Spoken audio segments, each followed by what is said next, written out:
మనం చెప్పిందే జరుగుతుంది, మనం చేసేదే జరుగుతుంది, మనమే క్రియేటర్స్ అని నేను చాలాసార్లు చెప్తాను. అంటే సృష్టికర్తలు మనమే అని అంటే ఎలా అవుతుందని మీరు అనొచ్చు. ఇచ్చ, జ్ఞాన, క్రియాశక్తి ఇవి అందరికీ తెలిసిందే.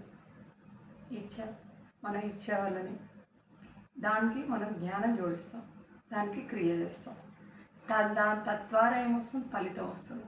అయితే ఇక్కడ కర్త ఎవరవుతారు, మనమవుతాం.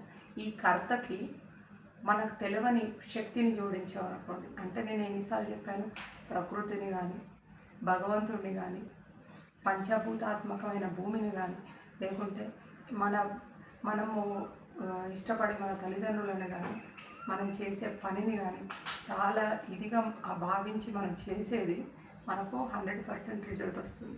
అయితే కర్తలు మనం కాకుండా ఒక భగవంతుడిని కనుక మనం పెట్టేసుకుంటే, అంటే ఇప్పుడు చూడండి, నేనైతే ప్రతి మాటకు ముందు శ్రీమాత్రే నమః, మేమేమైనా తినాలనుకున్నా అది భిక్ష అంటే అమ్మవారి ప్రసాదం, ఆ భిక్ష మాకు దొరుకుతుంది, తద్వారా మా ఈ యంత్రము నడుస్తుందని మేము చెప్పుకుంటూ ఉంటాం.